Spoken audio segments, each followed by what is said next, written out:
नमस्कार मेरे प्यारे साथियों, कैसे हैं आप सब लोग। स्वागत है आपका इस YouTube चैनल पर। हम लोग आज पढ़ने वाले हैं व्यंजन संधि। क्या पढ़ेंगे? व्यंजन संधि। कल संधि को मैंने पढ़ाया था आपको, और मैंने स्वर संधि आपको पूरी कंप्लीट पढ़ाई थी। संधि 3 प्रकार की होती है: स्वर संधि, व्यंजन संधि और विसर्ग संधि। आज की क्लास में हम लोग व्यंजन संधि और विसर्ग संधि एक साथ पढ़ेंगे, ठीक है। तो वीडियो थोड़ा सा लंबा हो सकता है, धैर्य बना के देखिएगा। अगर आप लोग चैनल पर नए हैं तो कृपया चैनल को सब्सक्राइब कर लें, बेल आइकन दबा दें, जिससे आपको वीडियो का नोटिफिकेशन मिलता रहे। तो चलिए भाई स्टार्ट करते हैं व्यंजन संधि। देखिए व्यंजन, जैसे ये एक प्रथम पद है, यहाँ पर प्रथम पद का अंतिम वर्ण और द्वितीय पद का प्रथम वर्ण। तो इनमें से अगर किसी एक पर व्यंजन आ जाए, किसी एक पर भी व्यंजन आ जाएगा तो वो व्यंजन संधि होगी। मतलब अगर यहाँ व्यंजन हो, यहाँ व्यंजन हो, तब भी व्यंजन संधि। यहाँ पे स्वर हो और यहाँ पर व्यंजन हो, तब भी व्यंजन संधि। यहाँ पर व्यंजन आए और यहाँ पर स्वर आए, तब भी व्यंजन संधि होगी, ठीक है। तो 3 प्रकार से व्यंजन संधि बनती है। व्यंजन से व्यंजन मिले तब भी व्यंजन संधि, स्वर से स्वर मिले, स्वर से व्यंजन मिले तब भी व्यंजन संधि, व्यंजन से स्वर मिले तब भी व्यंजन संधि, ठीक है। व्यंजन संधि आसान होती है पहचानने में, ठीक है। अगर आपके पास संधि विच्छेद करने के लिए पूछा जाए आपसे, तब थोड़ा सा आपको दिक्कत हो सकती है। लेकिन अगर ज़्यादातर क्वेश्चन में क्या आता है कि निम्नलिखित में से कौन सी व्यंजन संधि है, ठीक है। इस प्रकार से क्वेश्चन आता है। तो चलिए भाई देखते हैं। इसके बहुत सारे नियम हैं। अगर चाहूँ तो नियम एक साथ पढ़ा सकता हूँ, लेकिन आपको समझाने के लिए मैंने अलग अलग नियम लिखे हुए हैं। तो हर नियम पर हम लोग फोकस करेंगे, ठीक है। और जो एग्जाम्पल या उदाहरण दिए हुए हैं उनको भी ध्यान रखेंगे, और उनका जो संधि विच्छेद किया हुआ मैंने वो भी आप ध्यान से देखेंगे, क्योंकि कभी कभी अच्छे पेपर में आता है कि आपका दिया होगा संधि और उसका संधि विच्छेद सामने दिया होगा, अब पूछेगा निम्नलिखित में से कौन सा संधि विच्छेद सही है, ठीक है ना। तो आप बस देखते रहिए वीडियो को। देखने के बाद वीडियो को शेयर कर दीजिएगा और वीडियो को अभी से लाइक कर दें। चलिए देखिए नियम, पहले जो पहला नियम है वो क्या कहता है। पहला नियम, वर्ण के पहले ये देखो वर्ग लिखा होना चाहिए यहाँ पे, वर्ग के पहले वर्ण का तीसरे वर्ण में परिवर्तन, ठीक है। तो ये पहला नियम है। क्या है देखिए, किसी वर्ग का पहला, देखिए जैसे कि यहाँ पर मैं बता दूँ आपको, यहाँ पर ये देखिए ये प्रथम पद है, तो यहाँ पर ये बता रहा है कि किसी वर्ग के पहले वर्ण, ठीक है, किसी वर्ग के पहले वर्ण। अच्छा यहाँ पर आपको बता दूँ, आपको याद होगा कचट तप, जैसे ये कचट तप याद होगा आपको, कचट तप, ठीक है। तो ये क्या बता रहा है, किसी, अब यही बता रहा है किसी वर्ग के पहले वर्ण, यानी ये वाला पहला, ये वाला पहला, ये वाला पहला, ये किसी वर्ग का पहला वर्ण का मेल अगर यहाँ पर कोई भी हो, यानी का हो सकता है, चा हो सकता है, टा हो सकता है, ठीक है, ता हो सकता है, और ये पा हो सकता है, ठीक, अंतिम वर्ण हो सकता है। इसका मेल अगर किसी भी स्वर हो, ठीक है, या अंतस्थ व्यंजन हो, जैसे कि यहाँ पर यार अलावा लिखा हुआ है, या वर्गों का तृतीय, अब यहाँ पे लिख दूं मैं, का, खा, गा, घा और अड़ा, चा, छा, जा, झा, या। तो यहाँ पर आप समझते हैं, मैंने आपको बताया था, जब मैंने आपको स्वर पढ़ाया था तब मैंने बताया था आपको कि वर्गीय व्यंजन आप याद कर लीजिए, उससे काफ़ी आसान हो जाता है। तो यहाँ पर ये लिखा हुआ है कि देखो यहाँ पर या तो स्वर हो जाए या अंतस्थ व्यंजन हो जाए, या रा ला वा, या आपका हो जाए वर्गों का तृतीय, यानी या तो ये वाला हो जाए या ये वाला हो जाए, ठीक है। तो वर्ग का जो पहला अक्षर है, यानी ये, या तो ये वाला जो पहला अक्षर होगा या ये पहला अक्षर होगा, ये अपने ही वर्ग के तीसरे वर्ण में बदल जाएगा। मतलब अगर का है तो गा हो जाएगा, चा है तो जा हो जाएगा, टा, देखो टा, ठा, डा, ढा, अड़ा, तो इसमें बदल जाएगा तीसरे वर्ण में। ता, था, दा, धा, ना, ता, था, दा, तो तीसरा क्या आ जाएगा, दा आ जाएगा, ठीक है। तो इसमें बदल जाएगा। मतलब अभी देखो, अभी जब एग्जाम्पल करेंगे तो आपको समझ में आएगा। तो यहाँ पर क्या होगा, का, चा, टा, ता, पा में से कोई भी हो सकता है। आगे प्लस करके जो दूसरा पद होगा उसका जो प्रथम वर्ण होगा वो या तो कोई स्वर हो जाएगा, या कोई अंतस्थ व्यंजन हो जाएगा, या वर्ग का चतुर्थ, तृतीय या चतुर्थ वर्ण हो जाएगा, यानी ये वाला या ये वाला। अगर ये होगा तो जो का या चा या टा या ता या पा दिया होता है, तो वो अपने तृतीय वर्ण में बदलता है, वर्ग के तृतीय वर्ण में बदलता है। आइए अब इसका हम लोग एग्जाम्पल देखते हैं तो आपको समझ में आएगा अच्छे से। देखो जैसे कि दिग्गज लिखा हुआ है, दिग्गज, तो दिग्गज मतलब क्या है, यहाँ पर आपको संधि विच्छेद दिया हुआ है। तो ये दिग्गज मतलब क्या होता है, दिक, धन, गज। तो ये क्या है, देखो का खा गा, जैसे देखो ये है, यहाँ पर देखो का खा गा घा और अड़ा। तो यहाँ पर क्या दिया हुआ है, दिक, तो ये दिक हो जाएगा प्लस का स्वर रहित ऐसे लिखेंगे, ठीक है, और ये गा।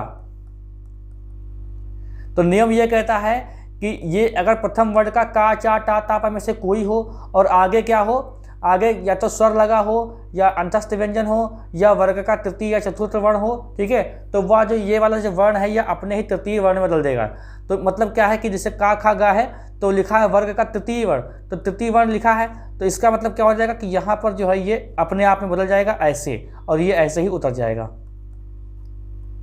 क्योंकि का जो का है ना वो लिखा अपने ही वर्ण के तीसरे वर्ण में परिवर्तित हो जाएगा, यानी का खा गा हो जाएगा, ठीक है, और चा अगर दिया होगा तो जा हो जाएगा, टा दिया हो तो डा हो जाएगा, ता दिया हो तो दा हो जाएगा, और पा दिया हो तो बा हो जाएगा, ठीक है। एक और एग्जांपल देखो, जैसे लिखा है वागीस, चलो वागीस ही ऐसा है, ऐसा ही है। अच्छा ये भी समझ लो क्या लिखा हुआ है, वाक, ऐसे देखो साफ करके लिखा जाए, वाक धन ईस, ठीक। तो यहाँ पर ये जो का है ना, ये का दिया हुआ है, तो क्या करेंगे, ये जो ई है तो स्वर दे दिया है तो ये गा में बदल जाएगा, आधा ऐसे गा में बदल जाएगा ऐसे, ठीक है, और ये ईस हो जाएगा। अब ये जो ई है ना, ई स्वर है तो स्वर इस पे चढ़ जाएगा, तो ये हो जाएगा वागीस, ठीक है, वागीस हो जाएगा। देखो अब देखो ये वाला, ये भी देख लो, अचंत, अच धन अंत, तो ये स्वर हो जाएगा, तो स्वर इसमें जोड़ दिया गया है, ठीक है। देखिए अंग और आ जो होता है ये क्या होता है, ये स्वर नहीं है, स्वर क्या, ये अनुस्वार लगा हुआ है, यहाँ पर स्वर है, स्वर आ है यहाँ पर, ठीक है, ये बाकी ऊपर जो बिंदी लगी है वो अनुस्वार लगी हुई है, ठीक है, ध्यान रखेंगे। ये अंग आप इसको स्वर मत मानिएगा, अंग और आ स्वर नहीं होते हैं, मैंने आपको पहली क्लास में बताया था, ठीक है। तो ये जो आ दिया हुआ है तो इसका मतलब ये क्या होगा, चा छा जा झा, चा छा, ऐसा लिख दो यहाँ पर, देखो चा छा जा झा या, ठीक है, तो ये जा में बदल जाएगा, तो ये क्या करेंगे, ऐसे लिखा जाएगा और ये पूरा ऊपर आ जाएगा। ये आगे आप देखो, ये जो आ है ना ये इसको पूरा कर देगा, वैसे ऐसे लिखा जाएगा, ये ऐसे लिखा जाएगा, वैसे तो अगर तोड़े तो इसको ऐसे लिखा जाएगा, लेकिन ये आ इसको पूरा कर देगा और अनुस्वार इसके ऊपर आ जाएगा, अजंत, ये आपका अजंत हो गया, ठीक। देखो उद्योग, अच्छा यहाँ पर आप खुद करके देखिएगा, अच्छा बता दूं मैं, देखो उत धन योग, ठीक है, तो ये जो ता था दा, तो दा में आएगा ऐसे, क्योंकि ये देखो अंतस्थ व्यंजन लगा पड़ा है यहाँ पर, तो यहाँ ऐसे आ जाएगा, तो ये उद्योग, ये क्या हो जाएगा, उद्योग, ये हो गया, ठीक है। सद्भावना भी आप कर सकते हैं। नेक्स्ट देखते नियम क्या है, देखो वर्ग के पहले वर्ण का पांचवें वर्ण में परिवर्तन, मतलब वर्ग जो है ना, इसे का चा टा, इसे देखो का चा टा ता और पा, ये क्या कह रहा है कि पांचवें वर्ण में परिवर्तन, जो पंचमाक्षर होता है जिसको नासिक बोलते हैं, यानी का खा, यहाँ देखो का खा गा घा अणा, चा छा जा झा या, टा ठा डा ढा अणा, ठीक है, ता था दा धा ना। तो ये क्या कह रहा है कि वर्ग के पहला, यानी पहला वाला जो है ना ये पांचवें में परिवर्तित हो जाएगा, पहला वाला किस में आ जाएगा, पांचवें में परिवर्तित हो जाएगा, पहला वाला किस में होगा, पांचवें में। आइए देखते हैं क्या नियम है। तो लिखा है यदि किसी वर्ग के पहले, ये देखिए किसी वर्ग के पहले वर्ण में यहाँ पर का चा टा पा का मेल जो है अनुनासिक वर्ण से हो जाए, अनुनासिक वर्ण से हो जाए, ठीक है, तो क्या हो जाएगा, उसका जो उसके स्थान पर उसी वर्ग का पांचवा नि डा ड़ा ना मा ये हो जाएगा, ठीक है। और इसका एग्जाम्पल देखते हैं कैसे, देखो जैसे कि लिखा है उन्मत्त, तो इसका संधि विच्छेद क्या दिया हुआ है, ये दिया हुआ है उत धन मत, ये दिया हुआ है। तो ये लिखा हुआ है कि अनुनासिक, अनुनासिक जो होते हैं पांचवें वर्ण होते हैं, ठीक है, तो उत दम, तब यहाँ पर देखो क्या लिखा है कि वर्ग का पांचवा, ता था दा धा ना होता है, देखो ये देखो ता था दा धा ना होता है, ठीक है। तो क्या कह रहा है कि किसी वर्ग का अगर का चा टा पा दिया हुआ है तो का मेल अनुनासिक वर्ण से, अगर यानी अनुनासिक है ये वाला, इससे मेल होता है तो उसके स्थान पर पांचवा वर्ण आता है। तो पांचवा वर्ण देखो ये वाला आ गया, तो ये जो ता लगा हुआ है तो इसके आगे क्या लगेगा, उन्नत लग जाएगा, ठीक है, तो उन्मत, उन्मत ऐसे हो जाएगा, यह नियम है। और देखो तन्मय, तो तन में देखो, फिर देखो ता है, ता जो अगर दिया हुआ है तो ता था दा धा ना, भाई उसकी सीरीज देखिए, आपको वर्ड पता है कि नहीं पता है, ता था दा धा ना, तो ता का जो 5वां वर्ड होता है वो होता है ना, ठीक है, तो यहाँ पर लिख दिया गया है, ठीक है। जैसे यहाँ पर देखो वाक्मय, अब वाड्मय लिखा हुआ है, वाड्मय की संधि विच्छेद क्या होती है, वाक्मय, ये कभी कभी आपसे संधि उसमें पूछता है शुद्ध वर्तनी में, तो देखो ये लिखा हुआ है क्या, का, अब देखो का लिखा हुआ है तो का, खा, गा, घा और अणा, ठीक है, यहाँ पे ये वाली बिंदी लगेगी अणा। तो अब ये देखो कि यहाँ लिखा हुआ है कि इसका मेल अनुनासिक के साथ अगर हो, तो अनुनासिक अगर ये है तो ये क्या करेंगे ऐसे, तो ये हलंत लगा देंगे ऐसे ऐसे, और ये मैं पूरा ऐसे उतार देंगे, तो वार्ड में हो जाएगा। तो हमेशा वार्ड में ऐसे लिखा जाता है। और पहली बात, अगर ऐसे है तो ऐसे होगा नहीं, ऐसे होगा नहीं, ठीक है, हमेशा ऊपर जब आएगा तभी ऐसे ये हलंत नीचे आएगा, तभी इसको आधा मानेंगे।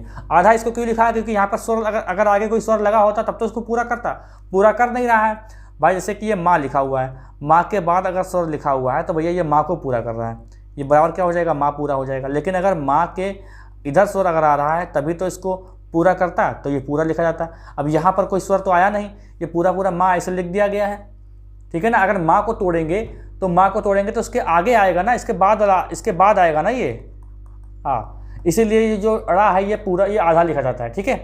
देखो अब जगन्नाथ, देखो जगन्नाथ, अब यहाँ पर भी आप ता था दा धा ना लगा लो, इसमें भी वही रूल है। नियम नंबर 3 देखो, छा संबंधी नियम, जो छा होता है, छत्री वाला छा नहीं, छाता वाला छा, ठीक है। देखो किसी भी हर्ष स्वर या आ का मेल छा से पहले चा जोड़ दिया जाता है, जैसे लिखा है स्वच्छंद लिखा हुआ है, मतलब किसी भी हर्ष स्वर मतलब क्या, छोटा आ, छोटी ई, और क्या था, अरे यार, छोटा आ, छोटी ई, छोटा ऊ और री, यही तो है हर्ष स्वर, ठीक है, यही तो हर्ष स्वर होता है। तो इनमें और आ का मेल और प्लस आ, ठीक है, ये तो क्या होगा कि इनका मेल छा से पहले चा जोड़ दिया जाता है। अब देखो स्वच्छंद का देखो क्या लिखा हुआ है, स्व छंद। अब रूल क्या कह रहा है, रूल कह रहा है कि हर्ष स्वर या आ का मेल छा से पहले जो होता है वो चा जोड़ दिया जाता है। ये गलत लिखा हुआ है ये दोस्तों, ये हलंत नहीं लगेगा, ऐसे लिखा जाएगा, देख ऐसे, स्व छंद। तो देखो क्या लिखा है, देखो स्व करेंगे ऐसे, ये ऐसे करेंगे और ये ऐसे करेंगे, और ये पहला पद हो जाएगा, और प्रथम और द्वितीय पद क्या होगा, ये वाला हो जाएगा, ठीक है। तो छा से पहले क्या करेंगे, आ का मेल छा से पहले अगर तो चा जोड़ दिया जाएगा। यहाँ पर गलत लिखा हुआ है, पूरी लाइन लिखी नहीं है। किसी भी हर्ष स्वर या आ का मेल छा से हो, ठीक है, छा हो तो छा से पहले चा जोड़ देते हैं। तो यहाँ पर देखो क्या कर देंगे कि स्व छंद, ठीक है। अगला देखो, अच्छा ये देख लो, अच्छा देखो, परिच्छेद, इसकी संधि विच्छेद क्या होगी, ये और ये। तो छा है ना, आ का मेल अगर छा के मतलब आ का मेल हर्ष स्वर या दीर्घ हर्ष स्वर या बड़ा आ, इसके बाद छा आता है, तो छा के पहले हम लोग चा का इस्तेमाल आधे चा का इस्तेमाल करते हैं। तो देखो ये देखो क्या हुआ है, हर्ष स्वर।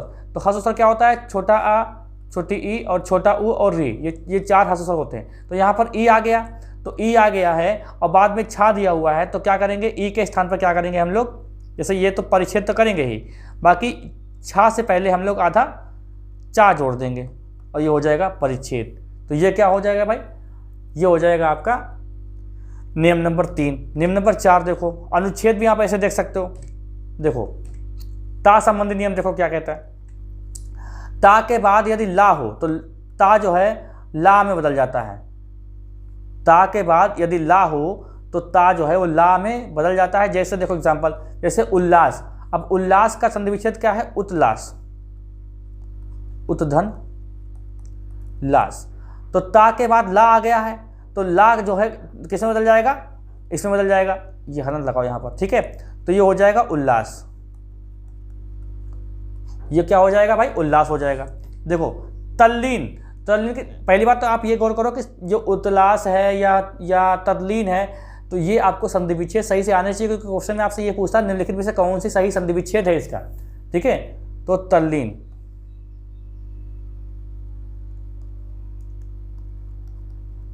तत् लीन। तो ता के बाद ला आ गया है तो भैया आधा ला रख दो, यहाँ पर उतार दो, ऐसे ही तल्लीन हो गया। ठीक है, ता के बाद यदि जा झा हो, ता के बाद यदि झा हो तो ता जो है वो जा में बदल जाता है। कैसे? देखो सज्जन, सज्जन लिखा हुआ है, इसकी सही संधि विच्छेद क्या है? सतजन। ठीक है, सतजन। तो ता के बाद जा और झा आया है तो भैया ता किसमें बदल जाएगा? ये जा में बदल जाएगा। तो क्या हो जाएगा? सज्जन। ठीक है, यहां पे हलंत लगा लो। ठीक है, सज्जन। विपद जाल। अब विपद देखो यहाँ पर ता है और यहाँ पर जा आया है तो इसका मतलब क्या हो जाएगा? ये आधे जा में बदल जाएगा तो विपद जाल हो गया। यहाँ पर देखो ता के बाद यदि टा हो, ता के बाद यदि टा या डा हो तो ता जो है वो डा में बदलता है। कैसे? बृहत्तिका। अब देखो यहाँ पर देखो ता लगा हुआ है और ये टा लगा हुआ है। ठीक है, ये ता लगा हुआ है, टा लिखा हुआ है, तो इसीलिए क्या हो जाएगा? यहाँ पर ये जो टा है वो बदल गया है आधे टा में। जैसे कि यहाँ पर नियम में लगा हुआ है कि ता के बाद यदि टा हो डा हो तो ता जो है हमेशा आधे डा में बदलता है। तो यहाँ पर देखिए बृहत टीका लगा हुआ है, बृहत टीका लिखा हुआ है और इसका सही संधि विच्छेद क्या है? यह है बृहत धन टीका। तो ये देखो ता लगा हुआ, हलंत लगा हुआ है और ता के बाद टा लगा हुआ है, तो यही ता जो है बदल गया है आधे टा में। जैसे उड्डयन, उड्डयन है यहाँ पर। ठीक है, उड्डयन। तो उत्डयन, तो उत के बाद डा लगा हुआ है। ठीक है, उत के बाद डा लगा, देखो आधा ता है ना और ये डा लगा हुआ है, तो यही ता जो है बदल गया है किसमें? आधे डा में बदल गया है। ठीक है, एक और नियम देखो यहाँ पर ही, ता जो है ता के बाद अगर सा हो तो ता का चा और सा का छा हो जाता है। मतलब ता अगर लिखा, जिस देखो मतलब यह है कि यहाँ पर अगर ता हो, ठीक है, और इसके बाद क्या हो? सा हो, तो ता के स्थान पर क्या हो जाता है? ता के स्थान पर चा हो जाता है और सा के स्थान पर हो जाता है ये छा हो जाता है। कैसे? देखो नियम देखो, जैसे ये लिखा है उच्छ्वास, तो इसका सही संधि विच्छेद क्या है? उत्सुवास। तो देखो ये ता, ये देखो ता लगा हुआ है, आधे यहाँ पर सा लगा हुआ है, तो ये ता जो है ना ये बदल जाएगा चा में। ठीक है, और सा बदल जाएगा छा में, जैसे कि यहाँ पर लिखा हुआ है। जैसे यहाँ देखो सच्छास्त्र लिखा हुआ है, तो ये सच्छास्त्र है, तो ये देखो ता है और ता के आगे सा लगा हुआ, ता बदल जाएगा आधे चा में और सा बदल जाएगा छा में, तो सच्छास्त्र हो जाएगा। ठीक, देखो नियम नंबर 5 देखो, ता के बाद यदि छा, ता के बाद यदि चा और छा हो तो ता का चा हो जाता है। कैसे? उत्चारण, उत्धन चारण। तो यहाँ पर देखो ता लगा हुआ है, यहाँ पर देखो ता लगा हुआ है, ता के बाद चा लगेगा या छा लगेगा तो ता का चा हो जाता है। तो देखो ये ता लगा हुआ है और ता के बाद यहाँ चा लगा हुआ है, तो ये देखिए यहाँ पर देखिए आधा चा लग गया और बाकी ऐसा उतार दिया गया, तो उच्चारण हो गया। ठीक, जैसे जगत छाया, तो जगत छाया देखो यहाँ पर ता आधा है तो इसका मतलब यहाँ पर आधा छा हो जाएगा। ठीक है, और ये देखो यहाँ पर ऐसे उतार दिया गया तो जगत छाया हो गया।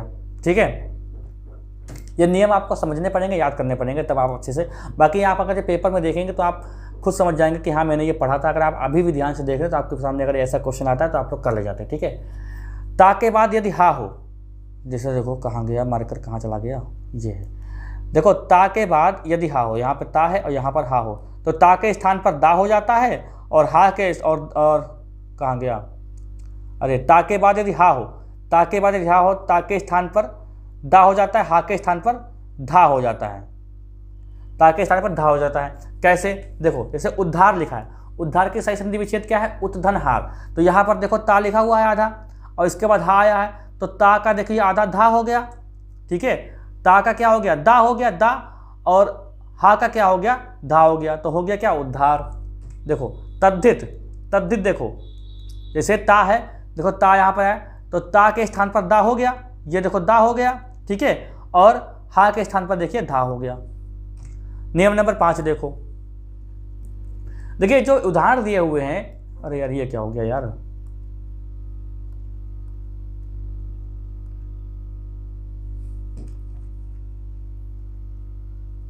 जो मैंने उदाहरण लिखे हुए हैं उनको बहुत ही गौर से देख लीजिएगा, क्योंकि इसी से क्वेश्चन आपसे फंस जाएगा 100% है, ये गारंटी है। और कोई एग्जांपल नहीं आते, मैं जो पूछे गए हैं अभी तक वही मैंने एग्जांपल यहाँ पे लिखे हैं। ठीक है, ना संबंधी नियम देख लो क्या होते हैं। जैसे देखो ये री है, यदि, अच्छा मार्कर लेना पड़ेगा फिर से। देखो यदि री या रा या शा के बाद ना व्यंजन आता है तो ना का रा हो जाता है, ना का रा हो जाता है। कैसे? देखो जैसे कि परिणाम, अब देखो यहाँ पर क्या है? परिणाम। ठीक है, परिणाम। तो यदि रा के बाद, ये यहाँ पर स्वर की बात नहीं हो रही, रा के बाद ये ना व्यंजन आता है, ना व्यंजन आता है, तो ना का कितना क्या हो जाता है, णा हो जाता है। तो यहाँ पर देखो ये रा आया है, तो यहाँ पर यही नाम के ये जो ना आया है, ना के बाद क्या आ जाएगा, ये आना आ जाएगा, ना आ जाएगा, ना ना ना, तो राणा न रा, तो ये क्या हो जाएगा, परिणाम। जैसे प्रमाण, देखो प्रमाण क्या है, अब देखिए प्रमाण, ये जो प्रा लिखा हुआ है इसमें दोस्तों रा पूरा है, दरअसल ये ऐसे लिखा जाएगा सही, ये हो गया ऐसे, ये होता है पूरा प्रा, ठीक है। तो ये प्रा है, तो प्रा के बाद देखिए क्या आ गया है, ये ना, ये देखो प्रा है, प्रा के बाद ये ना आया है यहाँ पर, ठीक है, तो ये हो जाएगा प्रमाण। जैसे देखो रामायण, रामायण जो होता है ये व्यंजन संधि का उदाहरण है। अगर आपसे ना व्यंजन संधि ना दिया हो तो आप लगा देंगे दीर्घ संधि।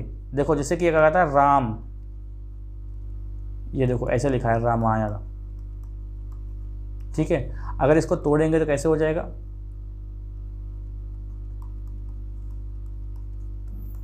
और ये अयन होता है, ठीक है, अयन ध्यान रखेंगे।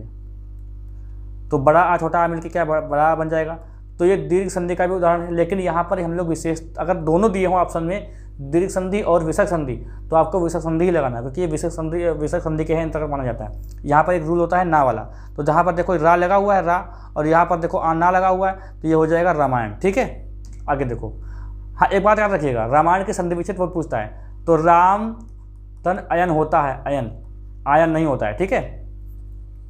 नियम नंबर 6 देखो क्या है, देखो माँ का मेल का से माँ तक किसी भी व्यंजन वर्ग से होने पर, मतलब जैसे कि ये का खा गा गाना चा छा जा झाया, ठीक है, टा ठा डा ढाना ता था दा धाना पा फा बा भा माँ, यहाँ तक, ठीक है। तो ये मतलब किसी यहाँ पर अगर माँ हो और आगे मेल जो होता है वो किसी भी वर्ग के साथ हो, तो क्या होता है कि माँ के स्थान पर अनुस्वार आता है या पंचमाक्षर होता है, या पंचमाक्षर होता है, ठीक है। तो देखो कैसे, जैसे लिखा है यहाँ पर संगति, यहाँ पर क्या लिखा हुआ है संगति, तो संगति मतलब क्या है यहाँ पर सम धन गति, तो यहाँ पर माँ लगा हुआ है, तो माँ, तो यहाँ पर माँ क्या हो जाएगा, यहाँ पर अनुस्वार बन जाएगा, अनुस्वार, तो ये क्या हो जाएगा, संगति हो जाएगा। जैसे यहाँ पर लिखा है परंतु, परंतु, तो परम धन तू, तो ता था दा धाना, यानी कोई वर्ग आए, माँ के बाद कोई वर्ग आए, तो ता था दा धाना, या तो ता यहाँ पर आया हुआ है, ता यहाँ पे आया हुआ है, तो अगर ता आता है, ठीक है, तो या तो हम परंतु ऐसे लिख सकते हैं, ठीक है, या तो अनुस्वार लगा देंगे, या भाई क्या लिखा यहाँ पर लिखा नहीं है दरअसल, देखो यहाँ पर यह है कि देखो किसी वर्ग से, फिर से पढ़ लो, माँ का मेल का से माँ तक किसी भी व्यंजन वर्ग से हो, तो क्या होता है कि या तो माँ जो होता है वो अनुस्वार में बदलता है, अनुस्वार में बदलेगा, या जो होता है कि उसी वर्ग का पंचमाक्षर हो, तो पंचमाक्षर क्या है, ताखा ता था दा धा ना, तो या तो हम ऐसा लिख दें या हम इसको ऐसे भी लिख सकते हैं, या तो हम इसको ऐसे लिख दें या हम इसको ऐसे भी लिख सकते हैं, ऐसे भी, परंतु, परंतु ऐसे भी सही हो जाएगा, ठीक है, परंतु, ठीक है। एक और देखो संपूर्ण, संपूर्ण, अब देखो पा फा बा भा माँ, तो पा फा बा भा माँ आ रहा है, देखो इसे कि ये समा, ऐसे देखो यहाँ पे देखो, यहाँ पे देखो माँ आ रहा है, माँ आ रहा है, ठीक है, और यहाँ पे कोई भी वर्ण आ रहा है, कोई भी वर्ण, तो पा आ रहा है, तो पा फा बा भा माँ, तो माँ की जगह क्या हो जाएगा, अनुस्वार लगेगा, ठीक है। तो या तो हम लोग ऐसे लिख दें, इसको ऐसे लिख दें, ठीक है, क्योंकि अच्छा क्यों, अच्छा आपके समझ में दिमाग में आ रहा होगा कि सर हम ऐसे क्यों नहीं लिख सकते हैं, ऐसे क्यों लिख दें, ऐसे क्यों नहीं लिख सकते हैं, और हम ऐसे भी क्यों नहीं लिख सकते हैं, ठीक है। फिर से देखो, ऐसे भी लिख सकते हैं और हम ऐसे भी लिख सकते हैं। कैसे, देखो नियम ये कहता है कि का खा गा गा गा, देखो का खा गा घा अड़ा, यहाँ पर देखो पा है ना, तो पा की लाइन क्या होती है, पा फा बा भा माँ। नियम ये कह रहा है कि माँ के बाद अगर कोई भी वर्ण हो, कोई भी वर्ण हो, ठीक है, कोई भी वर्ण हो, इसलिए माँ आ गया, तो ये पा आ गया, तो या तो क्या होगा, पंचमाक्षर लगाएंगे संपूर्ण, ठीक है, या क्या करेंगे हम लोग, अनुस्वार लगाएंगे, माँ की जगह क्या लगा देंगे, अनुस्वार लगाएंगे, और पंचमाक्षर देखो यही तो है, तो या तो हम इसमें ये लगाएंगे या हम लोग कर देंगे इसको ऐसे संपूर्ण। ठीक, आगे देखो, माँ का मेल यदि या रा लावा शा से हो तो माँ सदैव अनुस्वारी होता है। माँ सदैव अनुस्वारी होता है कैसे? जैसे संयोग। तो देखो अब यहाँ पर आप कन्फ्यूज मत होइएगा कि ऊपर तो नहीं था, तो ऊपर ये रोल था कि माँ के बाद कोई भी वर्ग का वर्ण हो, कोई भी वर्ग का, लेकिन यहाँ पर क्या है, ये अंतस्थ है और ऊष्म व्यंजन है। ठीक है, तो यहाँ पर वर्ग का सिस्टम यहाँ पर नहीं है। ठीक, तो माँ का मेल यदि या रा लावा सा के साथ हो तो माँ सदैव अनुस्वार बदलेगा। यहाँ पर पंचमाक्षर की कहानी नहीं है कि पंचमाक्षर यानी का हो जाएगा तो मतलब ता हो जाएगा, तो ता अगर मतलब नेक्स्ट में ता आ जाए, जैसे कि यहाँ पर माँ लिखा हो, यहाँ पर ता आ जाए तो आप आधा ना का इस्तेमाल कर सकते हो, नहीं करोगे, क्योंकि यहाँ पर रूल ये है कि ये खाली यही चीज़ होनी चाहिए, ये। ठीक है, तो सदैव जो है इसमें आप जो है अनुस्वार ही लगाएंगे। जैसे सम धन योग लिखा हुआ है, या योग लिखा हुआ है, तो भैया माँ की जगह आप क्या करेंगे, हमेशा अनुस्वार लगाएंगे, यानी इस टाइप से ये आप लगाएंगे संयोग। ठीक है, अगला देखो संरक्षक। तो यहाँ पर देखिए रा लगा हुआ है और यहाँ पर माँ लगा हुआ है, तो माँ किस में आ जाएगा, अनुस्वार में आ जाएगा। यहाँ पर संविधान, यहाँ पर माँ लगा हुआ है और यहाँ पर देखिए वा लगा हुआ है, तो ये माँ किस में आ जाएगा, ये अनुस्वार में आएगा यहाँ पर संविधान। इसको आप ऐसे नहीं लिख सकते हैं संविधान, ऐसे नहीं लिखेंगे ये, क्योंकि लिखा हुआ है ना कि सदैव अनुस्वार में आएगा। देखो इनमें और इनमें अंतर है, समझो बात को। इनमें अंतर कैसे है कि यहाँ पर किसी भी वर्ग का वर्ण हो सकता है, किसी भी वर्ग का, लेकिन यहाँ पर स्पेशल दिखाया गया है कि या तो अंतस्थ व्यंजन हो या भैया ऊष्म व्यंजन हो। उनके साथ हमेशा जो है अगर माँ पहले आता है तो वो हमेशा अनुस्वार यानी ये बिंदी में ही बदलेगा।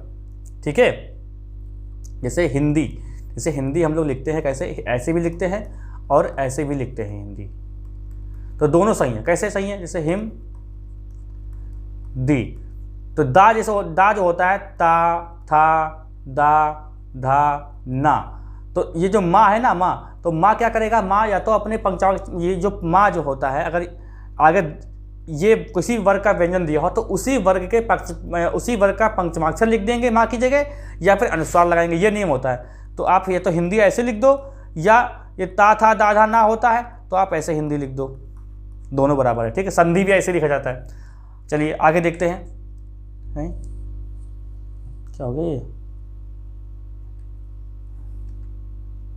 ठीक है, माँ के बाद माँ आने पर कोई परिवर्तन नहीं होता। अगर माँ के बाद माँ ही आ जाए,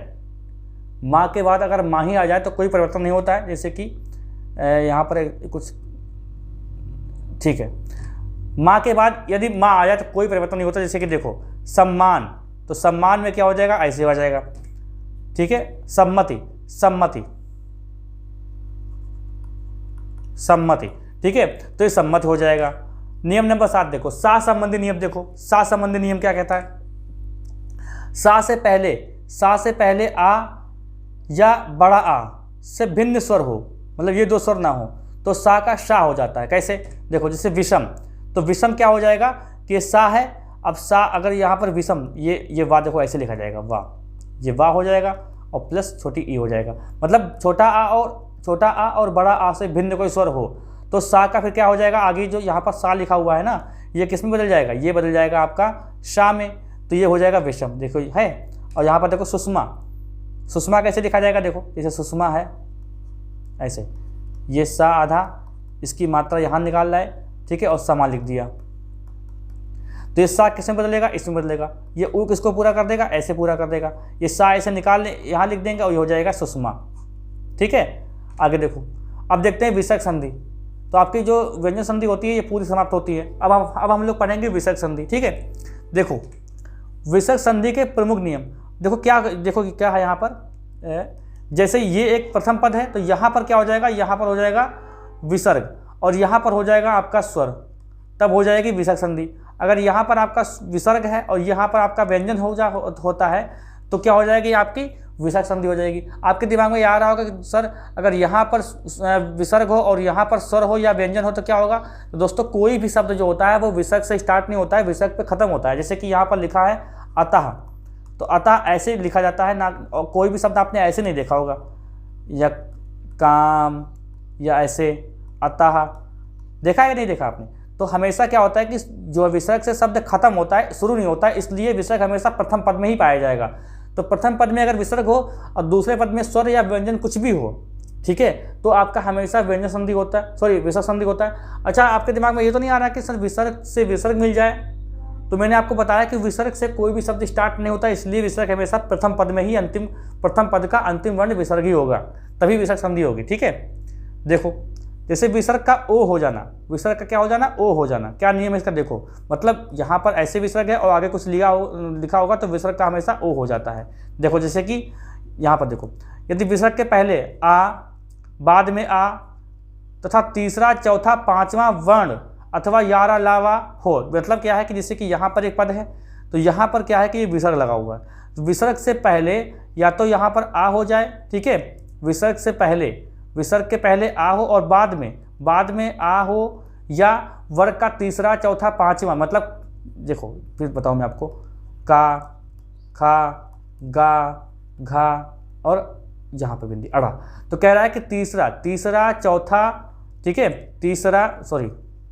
ये वाला तीसरा और चौथा और पांचवा ये वर्ण हो और यारा लावा हो तो विसर्ग का हमेशा ओ हो जाएगा। क्या हो जाएगा? ओ हो जाएगा। एग्जाम्पल देखो कैसे, जैसे कि मनोनुकूल लिखा हुआ है तो मनोनुकूल मतलब क्या हुआ? मनाकुल, मना अनुकूल।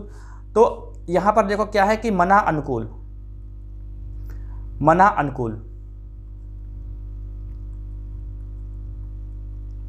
अच्छा, आपके अभी ये बताना है कि जो पहले विसर्ग के पहले आ आता है वो कैसे आएगा। देखो जैसे यहाँ पर ऐसे लिखा मैंने, ये ना पूरा नहीं हुआ, अब पूरा हुआ ना। अब इसके बाद क्या आया है? विसर्ग आया है, ठीक है, ये हो गया। और दूसरे में क्या आ रहा है? दूसरे में आ रहा है अनुकूल। देखो लिखा है विसर्ग के पहले आ और बाद में आ हो, तो बाद में भी आ गया यहाँ पर, ठीक है, क्योंकि अनुकूल है, और प्लस नुकूल ऐसे लिखा है, ठीक है। अब क्या कह रहा है कि ऐसी स्थिति में क्या होगा? जो विसर्ग होगा वो हमेशा ओ की पाई में बदल जाएगा, ओ की पाई में। तो ये जो ना है, ना को पूरा कर देगा आ, यानी ये क्या हो जाएगा? मनो। देखो मनो कैसे, देखो यहाँ पे मिटाना पड़ेगा, मतलब समझ नहीं पाओगे यहाँ पे ऐसे।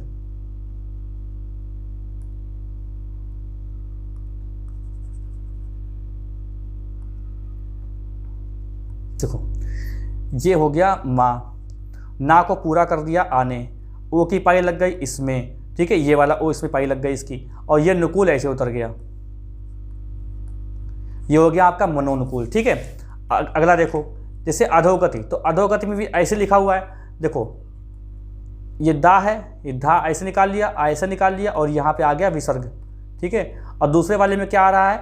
गा आ रहा है। लिखा है लिखा है कि तीसरा चौथा पांचवा वर्ण, तो का, खा, गा, घा, अड़ा, तो ये तीसरा है, तीसरा वर्ण यहाँ पर लिखा हुआ है, तब भी क्या हो जाएगा? ये विसर्ग हमेशा ओ की पाई में बदल जाएगा। तो ये धा पूरा कर देगा आ को, ठीक है, आ से धा पूरा हो जाएगा, धा पूरा हो गया, ओ की पाई इसमें लग जाएगी, ठीक है, और ये गति ऐसे उतार दो, ये गति ऐसे उतार दो, तो क्या हो जाएगा भाई? अधोगति हो जाएगा, ठीक है, अधोगति हो जाएगा। ऐसे वयोवृद्ध, देखो वयोवृद्ध, ठीक है। यहाँ पर एक चीज समझो, यहाँ पर देखो जो वयोवृद्ध लिखा हुआ है आप समझ नहीं पाएंगे। वयोवृद्ध कैसे लिखा हुआ है? देखो जैसे ये ऐसे निकाल लिया और ये पाई निकाल ली हमने यहाँ पर ऐसे, ठीक है, और यहाँ पर लगा दिया विसर्ग, क्योंकि यह आधा है, वो की पाई लगी हुई है, ठीक है, वयोवृद्ध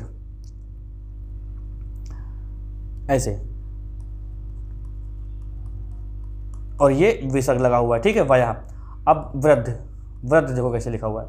ये जो वाह है, वाह जो है ये ऐसे है और इसमें री की पाई लगी हुई है। देखिए ये जो आप देख रहे हो ना, ये एक स्वर होता है। जैसे देखो वाह, पा, नहीं, ये वाला वाह, ये देखो वाह लगा हुआ है यहाँ पर, ठीक है, ये लगा हुआ है, और इसके बाद क्या है? आधा दा है और ये धा है, ठीक है। तो ये जो है ना, इसमें लग जाता है, तब ये ऐसे बनता है। अब ये वाह लगा हुआ है तो यहाँ पर भी ओ की पाई लग जाएगी, तो ये क्या हो जाएगा? वयो, और ये वृद्ध, ठीक। अच्छा, अब देखो यहाँ पर ऐसे आप चेक कर सकते हो, मनोरथ चेक कर सकते हो, क्योंकि मना होता है और यहाँ पर रा लगा हुआ है, या रा लावा, ठीक है, तो ये देखो रा है, तो इसलिए यहाँ पे ओ की पाई लग गई है। ऐसे मनोहर है, मना योग, ऐसे क्या होगा? यहाँ पर जैसे आपने देखा या लगा हुआ है, या देखो यहाँ पर या लगा हुआ है, और या आएगा तो यहाँ पर देखिए ओ की पाई लग जाएगी, तो मनोहर हो जाएगा, ठीक है। तपोबल, तो पा फा बा, ये बताया ना, ये बताया तीसरा चौथा पांचवा। तो पा फा बा भा मा, तो तीसरा वाला आ गया, ये देखो वर्ण, तो बा आ गया, ठीक है, बा आ गया। और ये देखो ऐसे देख लो,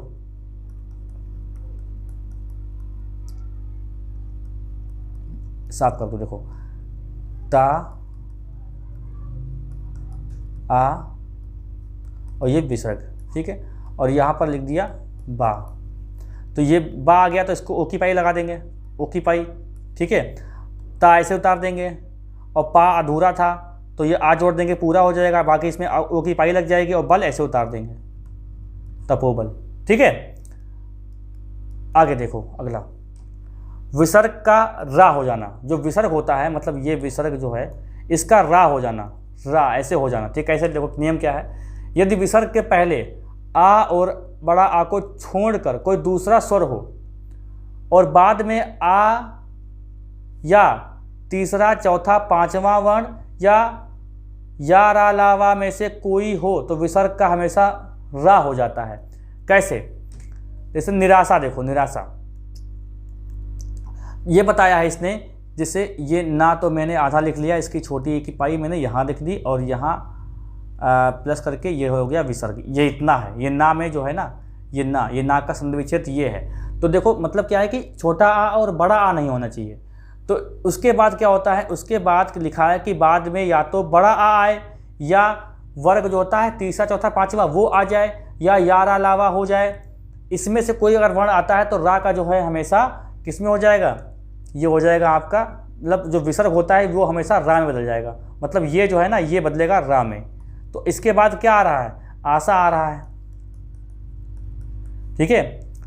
कोई स्वर, मतलब लिखा है यहाँ पर आ, मतलब जो यहाँ पे एक चीज़ लिखी हुई है कि आ और बड़ा आ को छोड़कर, मतलब इस वाली लाइन में कोई दूसरा स्वर, मतलब विसर्ग के पहले आ और आ को छोड़कर दूसरा कोई स्वर हो, ठीक है, दूसरा कोई स्वर हो तो बाद में आ जाए, यानी बड़ा आ जाए, तो बड़ा आ गया। अब क्या हो जाएगा, ये विसर्ग जो है वो रा में बदल जाएगा।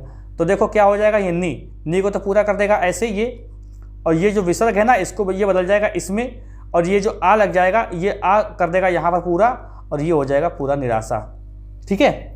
देखो निर्धन देखो निर्धन कैसे हो जाएगा, ऐसे, फिर वही बात, ऐसे छोटी की पाई लगी है और ये आ गया है आपका विसर्ग, और ये प्लस करके लगा दो और यहाँ पे धन, ठीक है, धन।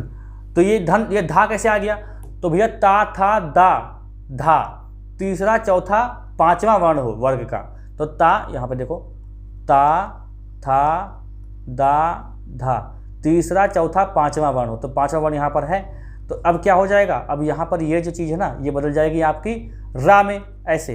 तो फिर वही बात, ये जो ना है ये ऐसे आ जाएगा, ठीक है, और धा ऐसे उतार देंगे, ठीक है, निर्धन। तो आपको पता है, आपको मैंने बताया था कि जो रेफ वाला होता है वो रा होता है। आप समझे, आप कहेंगे कि सर रा पूरा क्यों नहीं हुआ, तो रा पूरा इसलिए नहीं हुआ दोस्तों क्योंकि यहाँ पर कोई स्वर नहीं है। अगर स्वर कोई होता तो उस पर यहाँ की स्वर की मात्रा यहाँ लगा देते, तो या तो वो रा पूरा हो जाता या रा ऐसे हो जाता, लेकिन रा पूरा है नहीं, इसलिए हम लोग निर्धन ऐसे लिखेंगे। वैसे ऐसे लिखता नहीं है कि ऐसे लिख दिया जाए, लिखा तो ऐसे ही जाएगा लेकिन ऐसे लिखा जाएगा, लेकिन ऐसे लिखते नहीं है हम लोग। कैसे लिखेंगे, ऐसे लिखेंगे, ये हो जाएगा आपका निर्धन। ये जो ऊपर जो होता है रा यही खाली आधा होता है, स्वर रहित होता है, ठीक है। आशीर्वाद देखो, आशीर्वाद भी आप ऐसे कर सकते हैं, खुद कर सकते हैं, ठीक है। दुर्जन देख कर सकते हैं, दुरुपयोग आप खुद करके देखिएगा, निर्धारण करके देखिएगा कि आपसे हो रहा कि नहीं हो रहा, ठीक है। विसर्ग का सा हो जाता है, अगर आपके पास विसर्ग ये दिया है फिर इसका ये सा में हो जाएगा, सा बदल जाएगा। कैसे, इसका नियम देखो क्या कहता है, यदि विसर्ग के पहले कोई स्वर हो, यदि विसर्ग के पहले भाई कोई स्वर हो तो बाद में चा छा या शा हो तो विसर्ग का हमेशा इसमें बदलेगा, ये शा में, ठीक है। कैसे देखो, जैसे निश्चय लिखा हुआ है तो विसर्ग के पहले कोई स्वर हो तो ये विसर्ग ऐसे लिखा जाएगा, ये विसर्ग ऐसे हो जाएगा, ऐसे, और ये ऐसे, ये हो जाएगा विसर्ग, ठीक है। विसर्ग के पहले कोई स्वर हो तो कोई स्वर, मतलब ये स्वर हो गया, छोटा ई हो गया ना, और इसके बाद में क्या हो जाएगा, या तो चा हो या छा हो या शा हो, तो ये जो है ना ये जो विसर्ग है इसमें बदलेगा, इसमें बदलेगा, ठीक है। तो इसलिए क्या करेगा, ये नी ऐसे हो जाएगा, ठीक है, नी पूरा हो जाएगा और ये आधा सा हो जाएगा विसर्ग की जगह ऐसे, और ये छल ऐसे उतार लेंगे हम लोग, छल जो है हम लोग ऐसे उतार लेंगे। फिर से देखो, एक और देखो एग्जांपल, दुशासन। दुशासन कैसे देखो, दुशासन, देखो ऐसे किया और ये स्वर बाहर निकाल लिया और ये विसर्ग लिखा हम लोगों ने, ठीक है। दूसरा पद देखो, यहां पर लिखा है शासन, ठीक। शा यहां पर आ गया है और यहां पर विसर्ग है और यहां पर क्या है कि छोटा ऊ की मात्रा लगी हुई है या स्वर लगा हुआ है, तो ये जो है यहां पर किसमें बदल जाएगा, ये आधा सा में बदलेगा। तो दा को ये ऐसे पूरा करेगा, ये ऊ, और ये सा ऐसे उतार लेंगे और ये वाला पूरा उतार लेंगे, दुशासन, ठीक है। ऐसे आप करके देख लीजिए, आज बहुत सारे एग्जाम्पल मिलेंगे आपको। विसर्ग का शा हो जाता है, वही बात है कि विसर्ग ये जो है इसका किस में हो जाएगा, ये शा में, षटकोण वाला सा जो होता है इसमें बदल जाएगा। कैसे, विसर्ग के पहले ऊ, विसर्ग के पहले ई, ऊ और बाद में का, खा, टा, ठा, पा, फा में से कोई वर्ण हो तो विसर्ग का हमेशा शा हो जाता है। कैसे देखो, जैसे कि धनुष टंकार लिखा हुआ है, धनुष टंकार, तो धनुष टंकार देखो कैसे, ऊपर देखो, ये और इसका स्वर बाहर निकाल लिया और ये प्लस विसर्ग, ये जो धनु है ना, धनु, इसका संधि विच्छेद ये है, ठीक है, और प्लस टंकार लिखो, ठीक है। तो यहाँ पर टा देखिए आ गया हुआ है, टा आ गया है, ठीक है। अब टा आ गया है तो नियम ये कहता है कि जब ऐसा हो, जब टा, का, खा, टा, ठा, पा, फा हो, तो ये जो विसर्ग है हमेशा किस में बदलेगा, इसमें बदलेगा, ठीक है। तो ये हो जाएगा आपका धनुष टंकार, धनुष टंकार हो जाएगा, ठीक है। ऐसे आप निष्ठुर करके देख सकते हैं, चेक करके देख सकते हैं, निष्प्राण आप देख सकते हैं, ठीक है। अच्छा, निष्प्राण आप समझ लो फिर से, देखो जैसे निष्प्राण, देखो ये ऐसे है, ये ऐसे है और ये अब विसर्ग है, ये नी का जो है, ये नी का जो है संधि विच्छेद है, ठीक है। अब इसके बाद क्या बता रहा है कि प्राण है, तो आधा पा होगा, ठीक है, ये ऐसे। फिर अब इसका कैसे बदलेगा, इसमें बदलेगा, तो ये हो जाएगा ऐसे और ये हो जाएगा ऐसे और ये हो जाएगा ऐसे, निष्प्राण, ठीक। आगे देखो, विसर्ग का सा हो जाता है, तो विसर्ग के बाद ता या सा हो, अगर ये मतलब ये विसर्ग हो और इसके बाद ता हो या सा हो, ठीक है, तो सा जो विसर्ग जो होता है ना, विसर्ग, इसका इसे सा हो जाता है। कैसे, जैसे नमस्ते लिखा हुआ है, नमस्ते, तो नमस्ते का संधि विच्छेद क्या होता है, नमः दंते, तो नमः, ये विसर्ग लगा हुआ है और इसके बाद क्या हो जाता है, ता या सा आ जाए, ता आ गया है तो इसकी जगह क्या हो जाएगा, आधा सा हो जाएगा, तो ये क्या हो जाएगा, नमस्ते। इसमें कोई वो रूल नहीं है कि स्वर हो, ठीक है, बस विसर्ग के लिखा हुआ है, यहाँ पर लिखा है विसर्ग के बाद अगर ता ऐसा हो तो ऐसा हो जाता है, ठीक है। जैसे लिखा है निस्तेज, तो निस्तेज मतलब क्या है, यहाँ पर देखिए विसर्ग लगा हुआ है और यहाँ पर ता लगा हुआ है, तो इसका मतलब क्या है, विसर्ग की जगह आधा सा हो जाएगा, तो ये हो जाएगा आपका निस्तेज। दुशासन, दुशासन देखिए, दुशासन यहाँ पे लिखा हुआ है, ठीक है, दुशासन, तो विसर्ग है और यहाँ पर देखिए सा लगा हुआ है, तो विसर्ग की जगह क्या हो जाएगा, आधा सा हो जाएगा, तो ये इस प्रकार से हो जाएगा आपका दुस्साहस। दुस्साहस लिखा था, मैं दुशासन पढ़ रहा हूँ। विसर्ग का लोप हो जाना, विसर्ग का लोप ही हो गया। कैसे देखो, जैसे यदि विसर्ग के बाद रा हो, यानी ये विसर्ग है, ठीक है, और इसके बाद रा हो तो विसर्ग लुप्त हो जाता है और उसके पहले दीर्घ हो, उसके पहले स्वर जो है वो दीर्घ हो जाता है। कैसे देखो, इसको समझाता हूँ मैं। जैसे निरोग लिखा हुआ है, निरोग, आपको निरोग ऐसे लिखना है। कभी भी जब कभी ये निरोग जो होता है ये हमेशा आपको शुद्ध वर्तन में पूछा जाता है, तभी मैंने लिखा है यहाँ पे, तो ये होता है निरोग, ठीक है, लेकिन इसको बोलते क्या है, निरोग, निरोग निरोग बोलते हैं लोग, लेकिन असली क्या होता है, निरोग ऐसे होता है। नियम ये बोलता है कि इसका संधि विच्छेद क्या है, ये और धन रोग, ठीक है। कहा यह गया है कि विसर्ग के बाद अगर रा हो, अब ये विसर्ग है और इसके बाद रा आ गया है तो विसर्ग लुप्त हो जाएगा, यानी विसर्ग खत्म हो जाएगा, ठीक है, खत्म हो जाता है, और उसके पहले स्वर जो होता है वो दीर्घ हो जाता है। मतलब यहाँ पर ये जो आपने देखा है, यहाँ पर ऐसे लिखा हुआ है, ये क्या है, ये हस्त स्वर है, और इसको हम लोग जब बदलेंगे तो यही अब हो जाएगा दीर्घ स्वर। छोटा ही हस्त स्वर होता है, लघु स्वर होता है, ठीक है, और जो बड़ा ई होता है वो होता है दीर्घ स्वर। तो अब ये क्या हो जाएगा, अब ये छोटी की मात्रा लगी हुई है वो अब हो जाएगी निरोग, ऐसे हो जाएगी, ठीक है। नीरस भी देखो ये ऐसे लिखा हुआ है, ये क्या यार हो जाता है बार बार यार,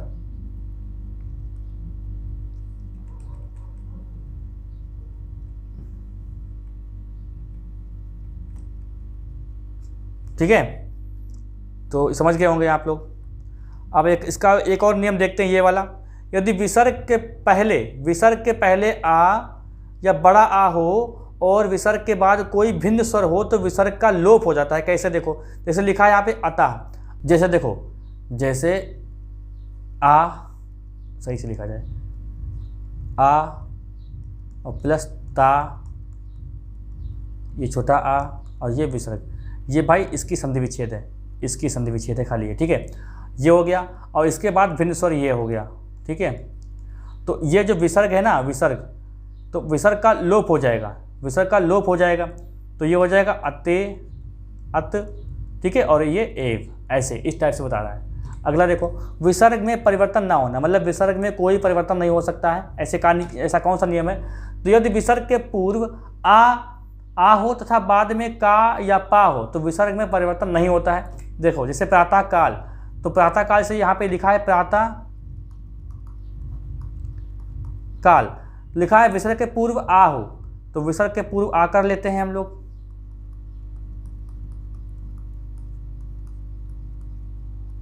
ठीक है, ये प्लस लगा दिया।